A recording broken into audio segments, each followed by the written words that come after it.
Hello guys, कैसे हैं आप सब लोग। लेवल अप के एपिसोड 66 के साथ हाजिर हूँ।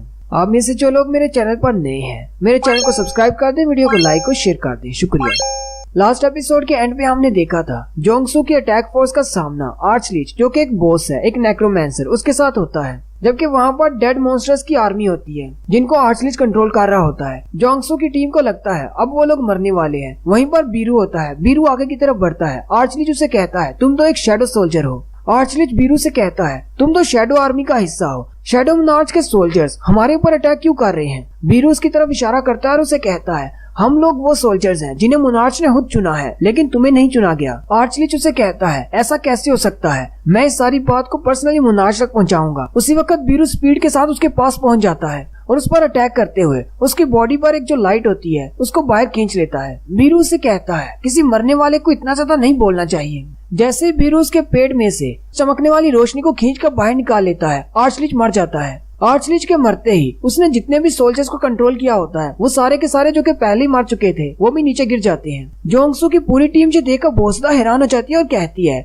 इसने तो आर्चलीच को सिर्फ एक ही हिट में मार दिया, सारे के सारे अनडेड भी मारे गए हैं। जोंगसू बीरू की तरफ देखता है और कहता है मुझे पता था ये स्ट्रॉन्ग है, लेकिन इतना ज्यादा मुझे इस बात का नहीं पता था। वाइस मास्टर उसे कहता है अगर जिनवू वाकई में इतना ज्यादा स्ट्रॉन्ग है और उसके शैडो क्रीचर्स भी इतने ज्यादा स्ट्रॉन्ग है, फिर तो उसे डंजन के अंदर आने की जरूरत नहीं। वो सिर्फ अपनी शैडो आर्मी को बेच सकता है और डंजन को क्लियर कर सकता है। ये बात सुनकर जोंगसू भी हिसाब लगाने बैठ जाता है और कहता है अगर जिनवू अपनी फुल पावर से सारे सोल्जर्स को कंट्रोल नहीं कर सकता, अगर वो आधे को ही कंट्रोल करे, फिर भी इसका मतलब है उसके पास इतनी ज्यादा एनर्जी है जितनी कोरिया के टॉप 5 गिल्ड्स के पास भी नहीं होगी। वाइस मास्टर उसे कहता है मेरी तरफ से एक एडवाइस है, क्यों ना हम अपने गिल्ड को जिनवू के गिल्ड के साथ मर्ज कर ले, दोनों एक ही गिल्ड बन जाते हैं। अब कि हमें पता है कि जिनवू बहुत ज्यादा बेस्ट है, बहुत ही जल्दी वो पूरे कोरिया का सबसे बेस्ट हंटर बन जाएगा। शायद एक दिन वो नेशनल लेवल का हंटर बन जाए। अगर हम लोग उसे ज्वाइन कर लेते हैं तो इस तरह तो हमारी फेम में इजाफा हो जाएगा। जोंगसू से कहता है हाँ, उसे वैसे भी एक गिल्ड के लिए बहुत सारे हंटर्स की जरूरत पड़ने वाली है, क्योंकि अगर वो चाहे जितना भी पावरफुल क्यों ना हो, वो अकेला डंजन के अंदर नहीं जा सकता। सिर्फ अपने शैडो सोल्जर्स को लेकर उसे कम से कम रिक्वायरमेंट्स पूरी करना होगी। इसलिए उसके पास और कोई भी रास्ता नहीं हमारी ऑफर को मानने के अलावा, क्योंकि वो बहुत ज्यादा स्ट्रॉन्ग है। वो अपने शैडो सोल्जर्स की मदद से डंजन को क्लियर किया करेगा और हम लोग उसके सपोर्ट टीम के तौर पर काम करेंगे। इसमें हमारा बहुत ज्यादा फायदा है।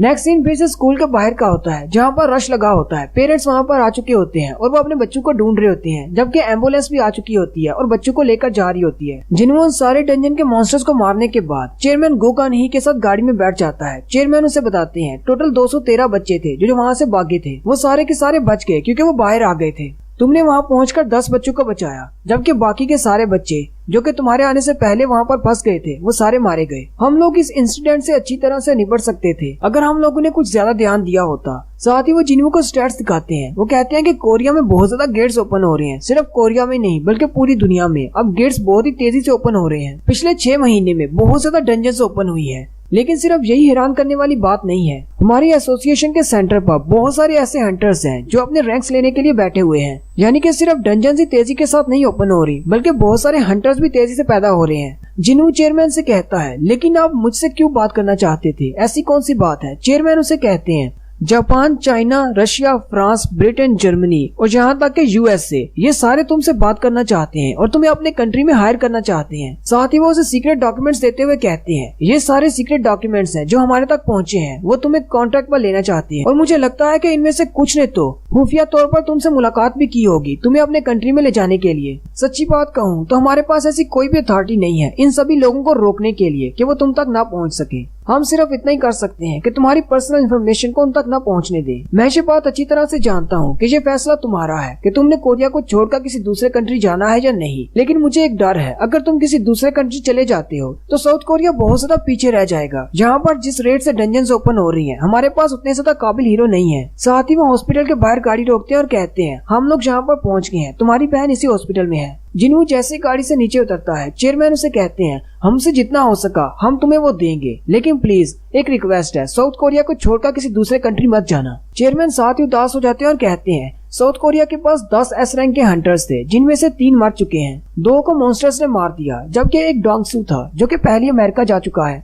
अब हम लोग एक और हंटर को नहीं खो सकते जो कि बहुत ज्यादा काबिल है। हम जितना तुम्हारे लिए कर सकते हैं, हमारी एसोसिएशन तुम्हारे लिए उतना जरूर करेगी। तुम हमें बताओ तुम्हें क्या चाहिए। जिन्हों थोड़ी देर सोचने के बाद उनसे कहता है, अगर आप मेरी डिमांड पूरा करना चाहते हैं तो फिर मेरी सिर्फ एक ही डिमांड है। मैं हाई रैंक की डंजन्स में जाना चाहता हूँ, सिर्फ अकेले अपने शैडो सोल्जर्स के साथ। ये बात सुनकर चेयरमैन गानी बहुत ज्यादा हैरान हो जाते हैं। चेयरमैन उनसे कहते हैं, तुम चाहते हो कि मैं तुम्हारे लिए रूल्स को चेंज कर दूं ताकि तुम्हारे गिल्ड को रिक्वायरमेंट्स पूरी न करनी पड़े और तुम अकेले भी डंजन में जा सको। चेयरमैन कहते हैं, हमने ये रूल इसलिए बनाया था ताकि डंजन्स के अंदर पूरी एक टीम के साथ जाया जाए और हंटर्स बिना तैयारी के या फिर टीम के किसी डंजन के अंदर ना जाएं ताकि उनकी जान न जाए। क्या तुम वाकई में ऐसा चाहते हो? क्या तुम इस खतरे को मोल लेने के लिए तैयार हो? जिन्हों उनसे कहता है, हाँ बिल्कुल। चेयरमैन कहते हैं, क्या तुमने इसीलिए एक गिल्ड बनाया है? जिन्हों चेयरमैन से कहता है, क्या आप लोग मेरी इस डिमांड को पूरा नहीं कर सकते? चेयरमैन जिन्हों से कहते हैं, ये इतना भी इम्पॉसिबल नहीं है, मैं पूरी कोशिश करूंगा तुम्हारी डिमांड को पूरा करने की।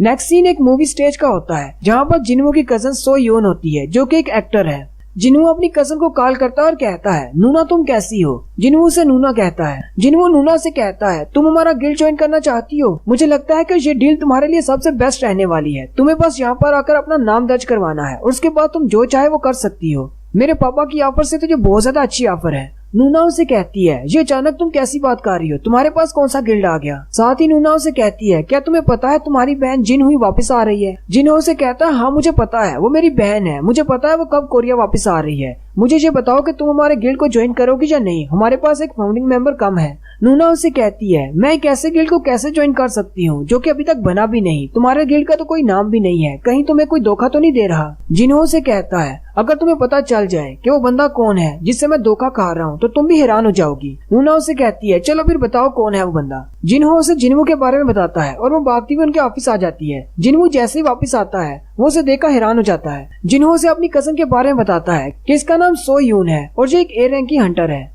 नूना जिन्हों को देखकर बहुत ज्यादा हैरान हो जाती है और कहती है, मैं तो वाकई में जिन्हों के सामने खड़ी हूँ। जिन्हों से कहता है, अब इसमें इतना ज्यादा हैरान होने वाली कौन सी बात है? तुम एक एक्टर हो और वो भी एक फेमस एक्टर। नूना जिन्हों की तरफ देखकर कहती है, मुझे तो यकीन नहीं हो रहा, वाकई में उस जिन्हों के सामने खड़ी हूँ जिसने ली मिन संग की प्रेस कॉन्फ्रेंस को तबाह कर दिया और फिर रिपोर्टर्स को कोई जवाब दिए बिना वहाँ से गायब हो गया। जिन्हों से कहता है, ये तुम इसकी तारीफ कर रही हो या बेइज्जती कर रही हो? जबकि जिन्हों उन दोनों को देखकर सोच रहा होता है। जिन्हों एक डी रैंक का हंटर है जबकि उसकी कजन एक ए रैंक की हंटर है। इनकी फैमिली में चल क्या रहा है? साथ ही वो कहता है, हाँ ऐसा हो सकता है, वैसे भी मेरे फादर भी एक हंटर थे और मैं भी एक हंटर हूँ। जिन्हों नूना से कहता है, क्या जिन्हों ने तुम्हें सारी बात बता दी? नूना उसे कहती है, हाँ इसने मुझे सारी बात बता दी, तुम्हें एक मेंबर की तलाश है। जिन्हों से कहता है, अब क्योंकि तुम एक फेमस एक्टर हो, अगर तुम मेरे गिल्ड को ज्वाइन करती हो तो तुम्हारे बारे में बहुत सारी बातें होंगी, क्या तुम इसको डील कर लोगी? नूना उसे कहती है, यूजिन संग के साथ मिक्सअप होने से तो अच्छा है। जिन्हों से कहता है, यूजिन संग कौन है? जिन्हों से कहता है, वो मेरा बड़ा भाई है और वो बिल्कुल भी अच्छा नहीं है। उसी वक्त नूना आगे बढ़ती है और जिन्हों से कहती है, क्या मैं तुम्हारे साथ एक सेल्फी ले सकती हूँ? मुझे अपनी प्रोफाइल पे डालनी है। नेक्स्ट सीन मिनिस्ट्री ऑफिस का होता है। चेयरमैन गोगान ही मिनिस्टर ऑफिस में जाते हैं और उनके सामने जिन्हों की बात रखते हैं। वो बहुत ज्यादा गुस्सा हो जाते हैं और कहते हैं, उसने अभी अभी तो अपना गिल्ड बनाया है और उसने कैसी डिमांड कर दी, हम लोग इसको पूरा नहीं कर सकते। चेयरमैन, आप कहीं जानबूझकर उसे इस तरह ट्रीट तो नहीं कर रहे? हंटर एसोसिएशन को इसलिए नहीं बनाया गया था कि आप किसी भी हंटर को स्पेशल ट्रीटमेंट देना शुरू कर दें। आपको सबके लिए एक जैसा होना चाहिए। मुझे इस बारे में जवाब चाहिए, क्या आप क्यों इसकी साइड ले रहे हैं? चेयरमैन गोगानी हंसते हुए उनसे कहते हैं, हाँ ये बात बिल्कुल ठीक है, मैं संग जिन्हों को स्पेशल ट्रीटमेंट दे रहा हूँ। चेयरमैन उस रूम में जितने भी लोग होते हैं उन सब से कहते हैं, मैं तुम सबसे एक सवाल पूछना चाहता हूँ। फर्ज करो एक डंजन ब्रेक हो जाती है और मॉन्स्टर्स बाहर आ जाते हैं। तुम्हारे पास दो चॉइसेस हैं। एक तरफ एक हंटर्स की टीम है जिसमें 20 ए रैंक के हंटर्स हैं और दूसरी तरफ सिर्फ एक संग जिनवू है जिसके पास अपने शैडो सोल्जर्स हैं। तुम लोग कौन सी टीम को ज्वाइन करोगे? साथ ही चेयरमैन गोगान ही मिनिस्टर से कहते हैं, मैंने सुना है कि आपने हंटर्स गिल्ड के करीब एक नया अपार्टमेंट लिया है जहाँ पर कीमत बहुत ज्यादा है। मुझे एक बात बताएं, आपने वहाँ पर अपार्टमेंट क्यों लिया? अपनी सेफ्टी के लिए लिया, क्योंकि आपको पता है कि हंटर्स गिल्ड के पास 2 एस रैंक के हंटर्स हैं और वो आपको बचा सकेंगे अगर कहीं पर मॉन्स्टर्स आ जाते हैं। मिनिस्टर उसे कहते हैं, मेरे घर का इस टॉपिक से क्या ताल्लुक? मुझे अपने आप को सेफ रखना है, इसलिए मैं हंटर्स गिल्ड के करीब अपना अपार्टमेंट लिया है। चेयरमैन गानी उनसे कहते हैं, कोरिया के लोग भी बिल्कुल ऐसा ही सोचते हैं। वो भी दूसरे कंट्रीज में जा रहे हैं जहाँ पर वो सेफ रह सके। जेजू आइलैंड की रेड के दौरान बहुत सारे कंट्रीज ने लाइव फीड देखा था, जिसकी वजह से बहुत सारे कंट्रीज जिन्हों को अपने कंट्री में लेना चाहते हैं, क्योंकि उन्हें पता है जिन्हों बहुत ज्यादा पावरफुल है और वो उनके लोगों को सेफ रख सकेगा। अगर हम जिन्हों की इस छोटी सी रिक्वेस्ट को पूरा नहीं कर सकते तो जिन्हों भी किसी दूसरे कंट्री चला जाएगा और हम कोरियन को मुश्किल के वक्त में दूसरे मुल्कों से अपने लिए हंटर्स को हायर करना होगा जिनकी कास्ट बहुत ज्यादा है। नेक्स्ट सीन हंटर चाइन का होता है। चाइन इंस्टाग्राम खोलकर बैठी होती है और वो नूना की और जिन्वो की पिक्चर देखती है जो कि उसने अपनी प्रोफाइल पर लगाई होती है। ये देखकर चाइन बहुत ज्यादा गुस्सा हो जाती है और चिल्लाना शुरू कर देती है और यहीं पर हमारी एपिसोड 66 का एंड होता है।